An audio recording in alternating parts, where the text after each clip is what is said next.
Hi everybody, welcome to All Games New and Old Digital. I'm David Rodriguez, and today I'm going to be taking a look at the Retroid Pocket 5. Now this has been out for a few months, and I'd actually recorded a review earlier, and then I found out about an update that was coming imminently. And I'm really glad I waited because it would have made certain points of my original review sort of, incorrect.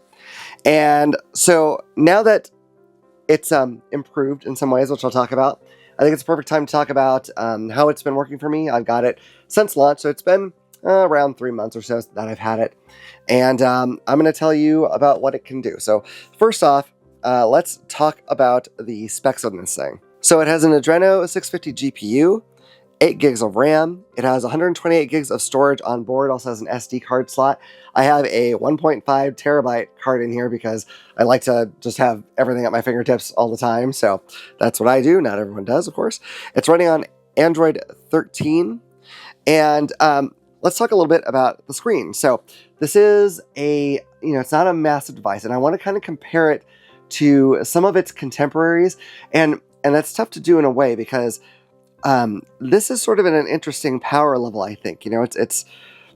It's not quite up there with like some of the biggest, most powerful ones, but it's better than most of the other stuff that's out there. So I'm going to be showing you this compared to some actual larger devices, just so you get an idea of what the screen size is like and compared to some of those in case you have them, or just in case you're curious and you're looking at maybe this or one of those for yourself in the future. So let's get to that. All right, so first I'm comparing it to the Odin 2. Now this is not the Odin 2 Portal, this is the original Odin 2. And this one has a 6-inch touchscreen, so just half an inch bigger. But as you can see, it does make a big difference. However, the Odin 2 screen is not OLED. So I don't know how well it's going to show up on film, but this screen gets some really rich colors. That red is fantastic. I don't know how brilliantly it's showing it to you on the screen, but it's really gorgeous, just really deep colors. So there is a little bit of a difference as far as the depth of color in these two, but there you have an idea of the size, as far as just the overall width of it. Odin 2 is not that much bigger. It is quite a bit thicker though. You've got about maybe half an inch more thick from where the top of the Retroid Pocket 5 is to the Odin 2. So let's look at another device. All right, this is the Retroid Pocket Evo. It has a 7-inch screen size, and obviously it's going to be quite a bit bigger. Now, one thing that you may be kind of wondering about is the portability of these. And let me tell you something. This guy here is not going to be in anyone's pocket. It's really big and really chunky. I mainly use it at home. I actually can get it in my lunch bag to get to work, but it is so much easier to move this one around. And honestly, I think that size is still really good. Like, I wouldn't want it much smaller. I don't think that the Retroid Pocket Mini would have been a good fit for me, but at this size, it's really great. So I'm going to compare it to just one more screen, and then we'll move on. All right, and here we have it compared to the original Steam Deck, which has a 7.4-inch screen. So obviously much bigger. Again, nowhere near as portable as the Retroid Pocket 5, which is one of the things I really like about it. But, if you're really worried about screen size, this gives you somewhat of an idea of whether or not that larger screen might be something that you want to shell out the extra bucks to go to. So let's move on from here and talk a little bit about how this system feels to me. All right, with all this screen stuff out of the way, let's talk about how this thing feels. Now, again, this is a relatively small device. It's not one of these big chunky ones like the Retroid Pocket Evo or the Steam Deck. But it does fit nicely in the hand. One thing that they've done on this version, as opposed to the Retroid Pocket 4, which I don't have, so I'm going based on what I've heard, is that one didn't have these contours in the back. And that really adds to the comfort it has in your hand. Now, because of the size of it, though, this is a little weird, is that these fingers kind of don't know what to do for me. Like, I'm never really sure what to do with them. I mean, it's fine to have them down here, but that is sort of odd. And I am planning to get the kind of clip-on, comfort rest here so that I can actually have my fingers around something. And Retroid is actually coming out with an official one of their own. I'm not sure exactly when that's coming or what it's going to look like. But if you don't want to wait, there's plenty of people on Etsy who have made them. I actually have one coming to me. So I'm waiting for that. But it is still comfortable. It's just a little odd to not have somewhere to put those fingers. So that is something to keep in mind. But then again, of course, when you add those, that extra bulk to it, it does make it a little less portable. So something to keep in mind. All right, so let's talk about the sticks on here. Now, these are the Hall sensor sticks, and so they're going to snap back into place. It's magnetic, and you're not going to have the issue with drift over time, which is great because that's terrible to have to deal with drift. The buttons, You know, they make a little noise, but it's also not really crazy. The shoulder buttons. Now, the L2 and R2 are analog, so that could be really nice in, you know, certain games like racing games if you want to accelerate just a little. And they feel really nice. I mean, it's always hard to explain this kind of thing, but just the amount of give that they have does feel perfect. Like, it's not too loose, it's not too difficult. They've really done a good job.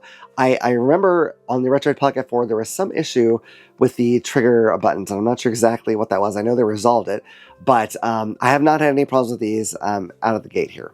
The control pad, again, not very loud. It doesn't feel, you know, some of them feel really kind of clicky when you get to the different cardinal points, and this doesn't.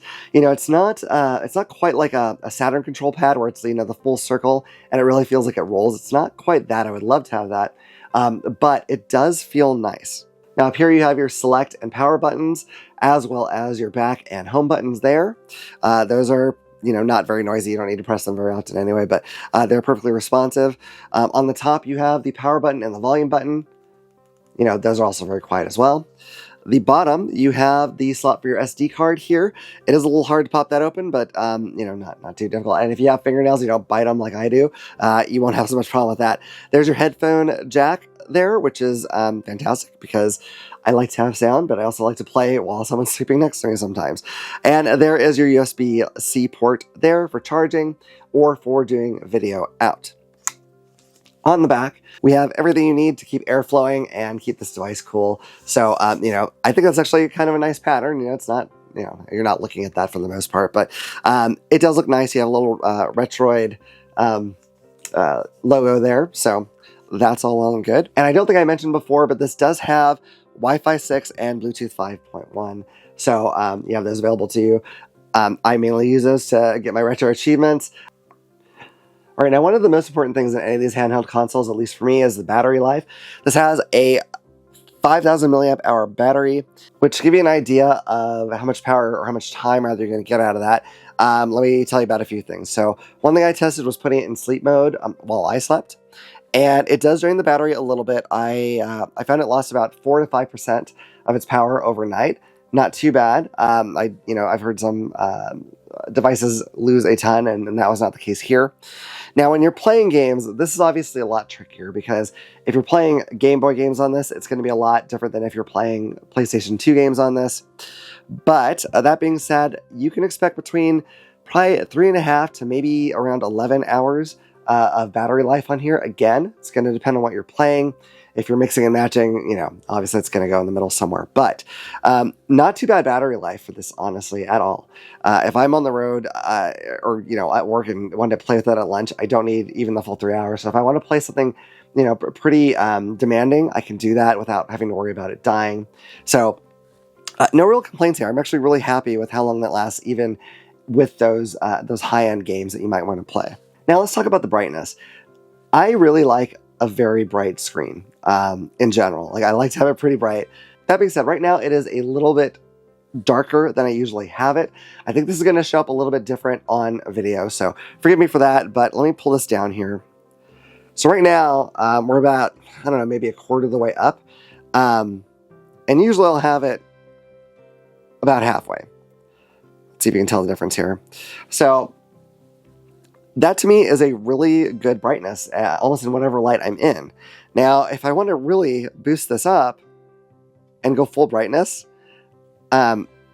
it's almost too bright when you get to some of the brighter pictures, especially when you're playing a game. Now, these still pictures don't bother me too much; they look really nice. But when you're getting a game, there's a lot more, different colors, different lights.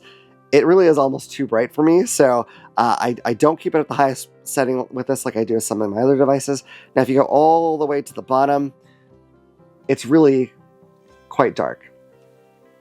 Now, you can still see it a little bit, and if you're in a pitch black room, I don't know, I guess you could play it with this, but to be honest, I would still have it a little brighter than that. But nonetheless, I'm very happy with the range. I mean, whether you want it to be, quite dim for your, the surroundings you're in, or if you want it to be really bright, especially if you're outdoors, you might need that to counteract some of the glare of the sun. This has a really wide range, so I was extremely happy with that. Alright, let's talk about the sound output of this game. So I have it on Sonic the Hedgehog, obviously. So right now, it is, I think, right about the middle level of sound. I'm going to crank it up kind of high here. That's pretty loud. Now, going all the way down to, I don't want to turn all the way off, but if that's even audible to you, it's very quiet. Can still hear it, but not super loud.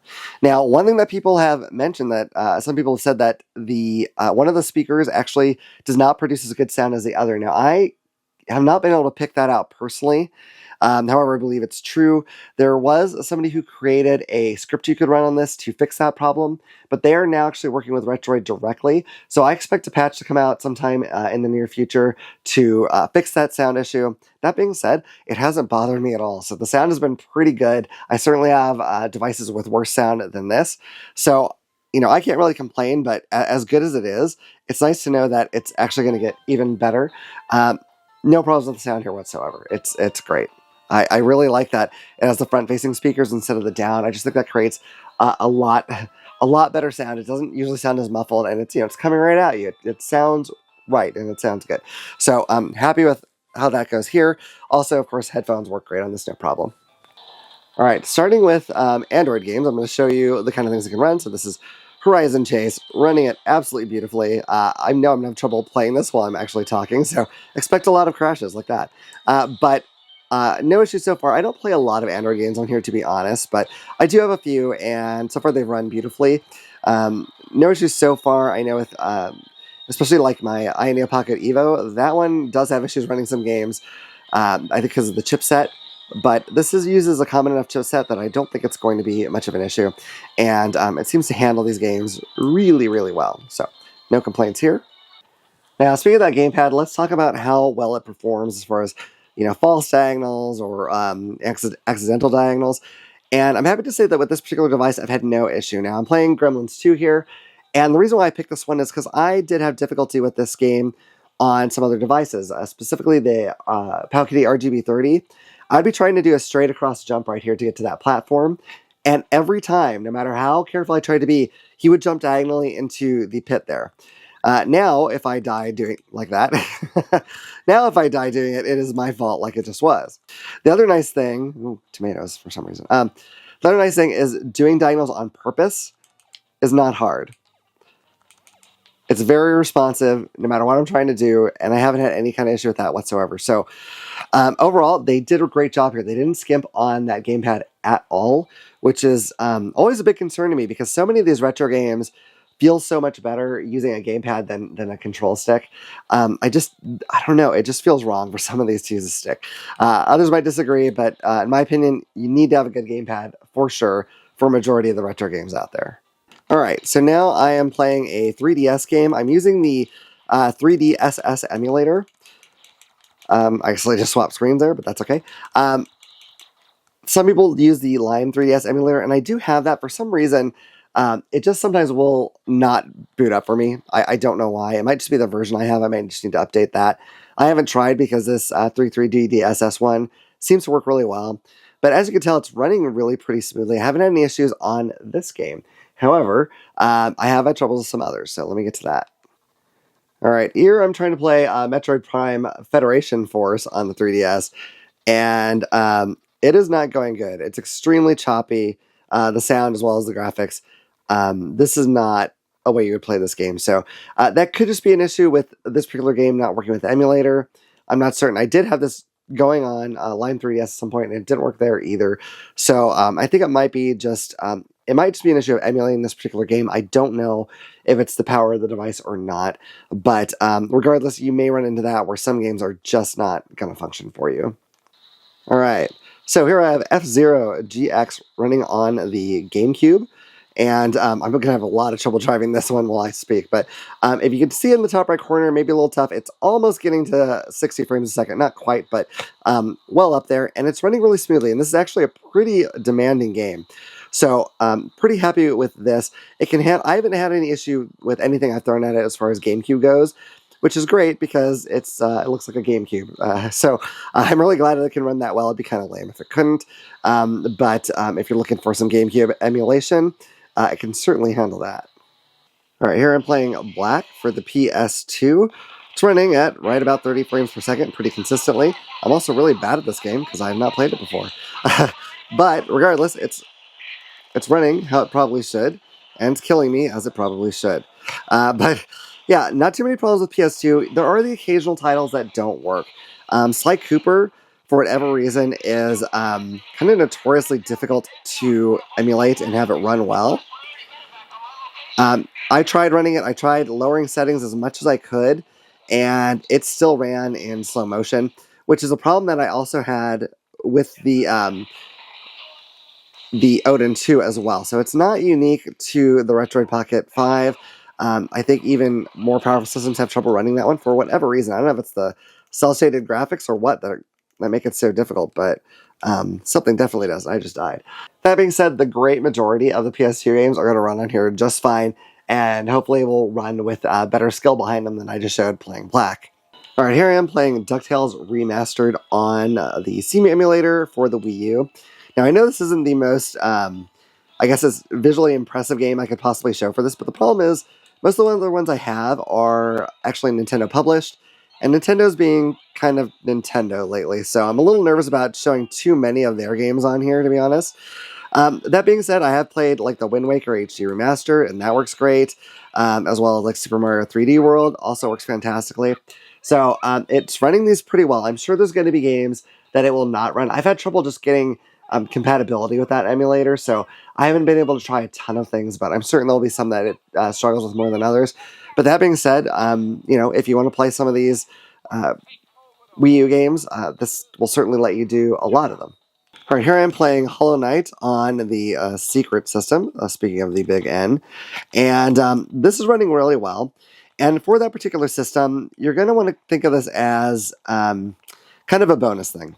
There are going to be a lot of games that are not going to run well. If you keep it to these kind of lightweight games like this one, you're going to have a lot better luck. I did try running Odyssey on here, and that barely boot up at all. And when it did, it was so extremely choppy that it really was basically unplayable. And you're going to have that problem with most like the really 3D games with like heavy 3D graphics. I have gotten Wonder to work on here fairly well. The only thing I had an issue with it where at some point, one of the times I played, it actually shut down the system, and then I couldn't turn the system on again for a little while. So I don't know exactly what happened there, but it makes me a little worried about playing that.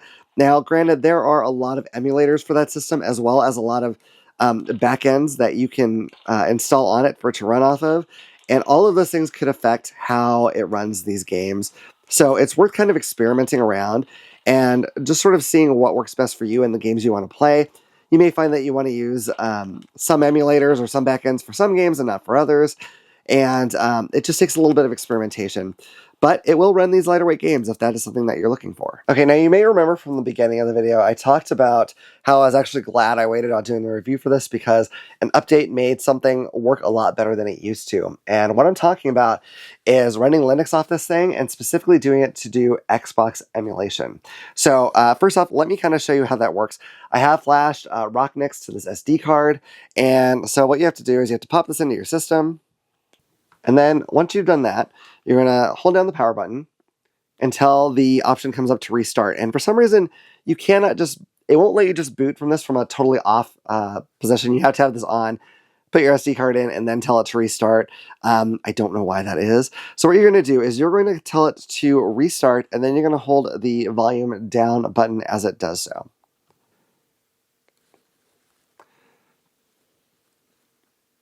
Okay. So once you're here, you're going to make sure that it is on Retroid Pocket 5, which it is by default in this particular screen. It already went ahead and went through with it. I did come up with a menu here that was new to me, so I kind of was walking through it or looking through it as I was trying to get to this screen.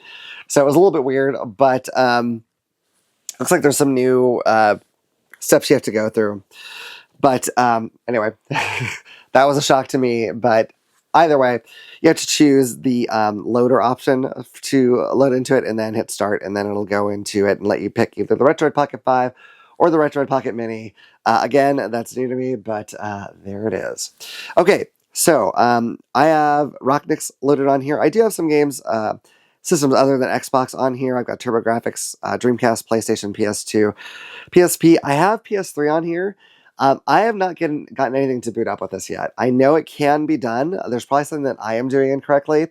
Much like with the secret system, you're going to stick to the very lightest games. It's not going to run anything heavier than that. So, but the reason why I'm glad I waited is because initially when this came out, you could still boot into Rocknix or another Linux-based system, and you could do an Xbox emulator, but a lot of the games, most of the games, would not run well. Either they were slideshows or some buttons didn't work. For instance, I tried to play Unreal Championship, and the trigger buttons didn't work, and it was a slideshow as well.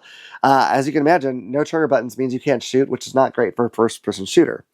In a recent update, though, they made it so that this emulator can run with the Vulkan backend. That has improved the performance a great deal. You're still going to run across some that have trouble, but in general, this works pretty well. All right, so here I am running Halo, and when I first did this, before they had updated the system, it did run, but it got extremely choppy whenever you were in a firefight, which is, of course, the last possible time you want it to be giving you issues. It runs much smoother now. I'm going to try to wait because I know some guys are coming here, and I'll show you. It might still get a little choppy occasionally, just to be fair, but it has improved a great deal. So here comes the enemies. We're going to see how this handles this.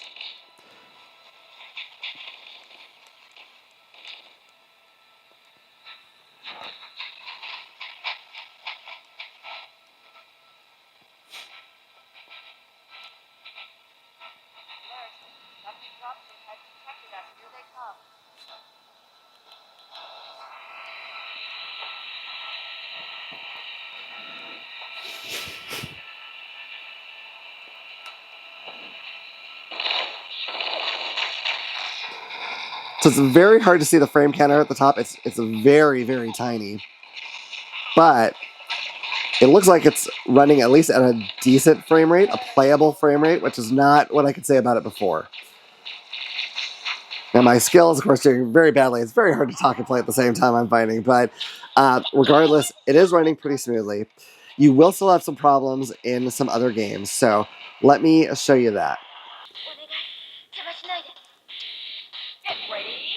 All right, so here we have Dead or Alive 3. And as you might be able to tell, it's kind of running in slow motion. It's smooth, but it is slow. I guess you could play it like this, but it's far from ideal. You know, this game is supposed to run pretty fast, and it just does not. Now, it's probably fair to say that this might not be the Retroid Pocket 5's fault. The Xbox emulation is still kind of in its infancy, to be honest with you. There's a chart online from the Zemu, or I think it's called Zemu, emulator site, that has a full list of what games are compatible just with the emulator in general, that may not match with this particular system. And very few of them are actually running perfectly. So, you're going to have some issues where some games are just not going to run correctly, and that's just sort of how it is. But that being said, I'm pretty happy to finally be able to play Xbox games on a portable device without having to take up space on my Steam Deck or something to run the emulator there. I really didn't want to do that. So I'm pretty happy with that overall, even if this particular game is not going to run the way I might prefer. All right, let's talk final thoughts for this device. It's making everything else darker because the screen is bright, but hopefully, the video game is the most important part anyway. Let me zoom in just a smidge, see if that helps in any way or hurts it. I think it hurts it, but that's okay. Let's talk about this device. So I have a number of handheld systems, not as many as maybe some other content creators you've seen, but I've got a good amount covering a lot of different power levels. I have some that can't quite reach the power level of this. I have some that vastly surpass it. And all that being said, this has actually become one of my favorite devices that I have. Now, it would be great if it could play that secret console a little better. It can't. But that's not always what I'm playing on these. In fact, for the most part, usually when I'm getting these systems out, I'm playing a game that is quite a bit older than that. And for those games, having this OLED screen in beautiful, vivid color is It's frankly really amazing to me. It's gorgeous compared to just about every other screen I have. I like the compact size. It's very easy to take with me wherever I go. I don't usually stick systems into my pocket, but this is actually a pocketable size if you chose to do so. I would worry about the sticks coming off in that case, but you could do that if you so desired. I personally have a case for it, and I stick it in my lunch bag and take it to work. And it works really great for that. It's not a tough fit there at all. Now, there are some weird things that I didn't really go into before. Like, for instance, some emulators don't actually seem to want to launch from Emulation Station. Like, I have to go to the emulator itself and launch it from there, which is a little bit annoying. That's not really the system's fault, though. It's just kind of how it is, and it's not actually that big a deal, but, it is there. I do... I hate to say that. I do wish there was some kind of like a place to put my fingers down here. I'm going to get a kind of clip-on thing for that. And like I said, Retroid is making one of their own. But it would be nice just to have that. That being said, after a few minutes, I kind of get used to my fingers kind of like waggling about freely with nowhere to go. So not too bad overall, but it is something that would be kind of nice. Now, I mentioned earlier that I have a 1.5 terabyte SD card in here. Someone on one of my videos asked if it could even recognize that, and it seems to be able to just fine. I have it mostly filled, and the system has no trouble finding all the games on it. It's not having issue reading that at all, so it can read up to that. I don't know about those new 2 terabyte SD cards. May or may not have trouble with those, but it can do a 1.5 if that's how you want to do things. I think the controls, as I mentioned earlier, feel perfect. I couldn't ask for much more. I guess, if the thumbsticks were a little bigger, that's always kind of nice. But I don't really have too much of a problem with these smaller sticks either, to be honest. I do prefer bigger ones, but on a system this size, it might even seem kind of out of place to have one that big. So I'm perfectly okay with what we have here. I do love this GameCube design, but you could do something else if you want to. I did get a different back for this. It's not attached right now. I got the clear one. And for some reason from the pictures, I thought it would be more of a frosty clear, but I mean, it's really very clear. So what I'm going to do is I'm actually going to take that and spray paint it white, but I have to wait till the weather is warmer because spray paint gets kind of weird in the cold. So I don't want to do that. But I like that bit of customization. Of course, you could also go on Etsy and find other ways to customize your device if you like.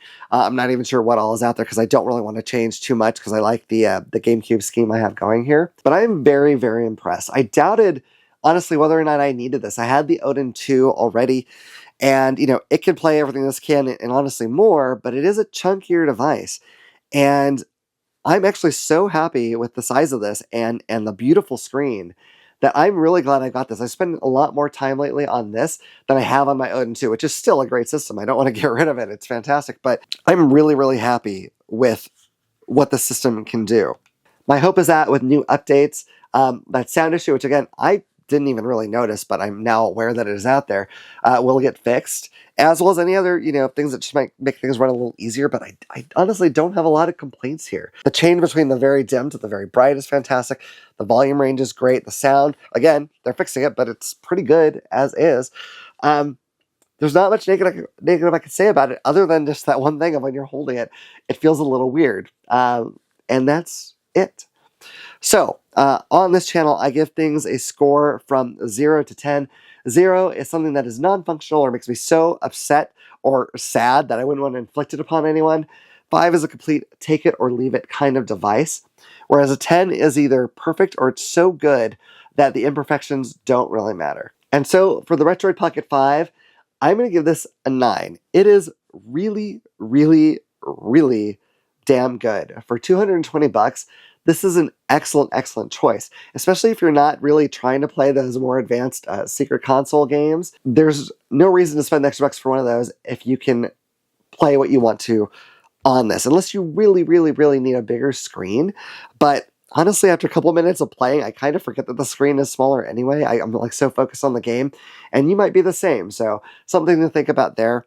Again, the only thing that's not perfect is the weird feeling of just holding it. It feels like it was made for like baby hands almost. Not quite, guys. I'm being a little facetious, but I do wish that it had something like that built in, or that it came with it, or that Retroid even offered that as a possibility at launch. That would have been great. As it is, we're a few months in and they're finally doing it after tons of people have done it on Etsy. So Yeah, I mean, that would be great. These are kind of nitpicks, but it does make me want to keep it from going the full 10. That being said, again, if this is playing the kind of games that you want, there's no reason not to go for it unless you want to see what their new Flip 2 is like. I don't know if you've seen pictures of that up, but that's up now. That might be another option. It doesn't look like it'll be as comfy to hold, but who knows? I haven't tried it, so I'm reserving judgment. If you want something even more portable, they have the Retroid Pocket Mini. I didn't want that smaller screen. I wanted this is a great size. I don't want it to be much smaller than that, but you might have different wants. So by all means, check that out if you'd like. I don't think that's quite as powerful as this one though, so something to keep in mind. But yeah, this is one that I would heartily recommend to just about anybody, unless they want to play those Sacred Console games. And that's really it. So anyway, I hope you've enjoyed this video. If you have, please hit like and subscribe, click the bell icon so you can know about the next time I put out a video. That really does help, and I'd like to grow this channel even bigger than it is. I'm kind of a small fish in this pond, which is completely fine, but I would love to get more people involved in watching this stuff. Also, as a complete side note, a friend of mine and I are working towards a retro games podcast, which should be coming out down the road. We're getting a few episodes under our belt before we start releasing. So that'll be a little bit in the future, and I will make some sort of announcement when that does happen. But that is coming down the road. So something to look out for. And if there's any retro games that you would want us to cover, mainly from like the PS2, Xbox, GameCube, Dreamcast generation and earlier, let me know in the comments if there's something that you would like us to cover sometime down the road. We're going to work on a way to have our listeners choose our game every now and then. So something to look forward to there, but let me know in the meantime. I'd love to hear that. If you have any questions about this for me, let me know. I mean, these systems, there's a lot to them, so it can be a lot to cover, but I'll try to help you out if I can. If I can't, maybe I can point you to somewhere that can help you out with that particular question. So until next time, have fun gaming, and we'll see you then.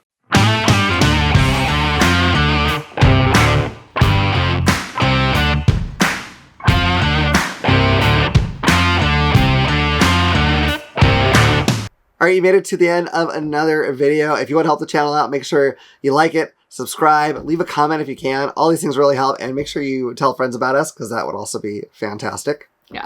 If you enjoyed that video, you might like this one. Or this one. We're also on social media. There's a Facebook group. We're on Twitter/X and Instagram. Yep, so until next time, we'll see you around the table. Bye.